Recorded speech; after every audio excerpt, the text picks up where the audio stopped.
My name is Anne O'Connor and I work as Practice Education Coordinator within the discipline of physiotherapy at the School of Allied Health in the University of Limerick.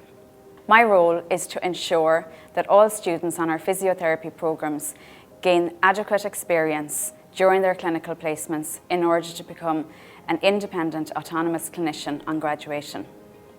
Secondly, my role is to stand over the assessment process of all of our students who engage in clinical placements within the physiotherapy discipline.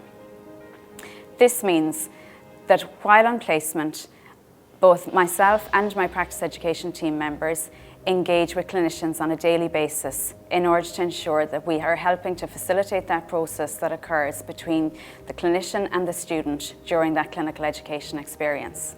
All students must complete 1,000 hours of clinical placement during their education. This roughly equates to between 30 and 35 weeks of clinical practice. And during that process, clinicians daily supervise and assess our students in order to determine their readiness for practice at the end of the programme. The 1,000 hours is a requirement of the Irish Society of Chartered Physiotherapists, our professional body, and also is required by the World Confederation of Physical Therapy. So this is a lot of practice and a lot of time that students spend in the clinical setting. And so our practice education team are constantly working with our clinical colleagues, striving for excellence in that educational experience. In 2016, I was awarded a Health Professional Fellowship from the Health Research Board in Ireland in order to undertake my PhD studies. My PhD seeks to examine that assessment process by exploring the perceptions of clinicians and students and our practice education team members regarding the clinical assessment process that occurs on clinical placement.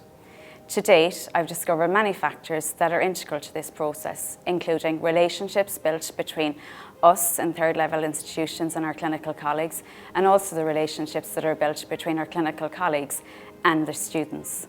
Secondly, factors such as feedback and also factors relating to communication issues and support structures are all integral to this assessment process. At the end of my PhD, I hope to determine those factors which best facilitate this process and also the factors that challenge the process in order that I can continue my work in terms of developing and optimising this process further.